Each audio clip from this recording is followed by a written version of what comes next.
I believe we're all ready to get outdoors, especially after this year of sheltering in place, being stuck at home. Well, here to show us how our backyards offer almost limitless possibilities, Chris Kaiser, the president and CEO of the Outdoor Power Equipment Institute. Good morning, Chris. Good morning. Thank you for having me. Well, thank you for being here. I think we have to tell everybody that you're from Indiana. I am. I'm a Hoosier, just above Evansville, Indiana. Well, welcome home. Thank you. Good to be back. Well, talk to us about, I was so intrigued by the word that was coined in your interview material, backyarding. So please tell the viewers what you mean by that. Well, we've really seen during this terrible period of COVID, right, where we've all sheltered in place and hunkered down, is people have reconnected to their outdoor space, and they're using the backyard. I have an outdoor office. I'm sitting in it now.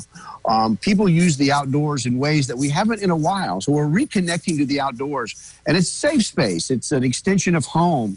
And the other thing we do at the Institute, and we have a foundation, the Turf Mutt Foundation, is you can tailor that backyards to your specific needs. You have kids, you have dogs, you want to have a staycation, put up a tent, have a fire pit. Nature starts at your back door. And so that's what we're trying to educate folks, is tailor the outdoors and nature to your need, and then we can help nature and we can all do our part. Well, give us some of your expert tips on, maybe we don't have that vision. We're looking out at the yard and going, okay, it's our yard. So what are your suggestions to make that space more livable? That's one of the great things about nature, is you can tailor it to your needs. And so, do you have kids? What do you want it to be? It can be something certainly better than just aesthetic, just pretty, right? It's purposeful. You can create hedges, but do you have kids or dogs, or what do you want to do with it? And that helps you scope it out. So do you need turf grass, certain kinds of bushes? We like it to be purposeful. A lot of millennials now are buying homes and moving to the suburbs. They want yards that are purposeful for helping the environment. So pollinator support, that's flowering plants for bees, hummingbirds, butterflies. Without those, we don't eat. So the key is to know your zone. Where do you live? Get the right plants for where you are. And once established, they won't need supplemental water. And that's another key constituency in understanding the outdoors. And if you backyard, is we want you to do it right. So flowering plants, the right turf grass species. There's dozens and dozens of kinds of grasses. Well, a lot of folks buy what's on sale at the big box store, but you can find out actually grasses that are good for dogs, for kids, for tough stuff, for runoff, etc. Also know, and all these things you can find online now with a couple clicks of the mouse, is are you on a slope? Are you on a hill? So you can get all the right plants to help you benefit nature. And if you're into climate change, the largest carbon sink in the country are our lawns. So they're making oxygen and sequestering carbon while they're keeping us cool. Very good advice. Let's talk about a minute about the value of your home when you create those intentional spaces. Well, it'll add value. We all know curb appeal, right? Any real estate professional will tell you a house has to have curb appeal. That usually means landscaping and plants.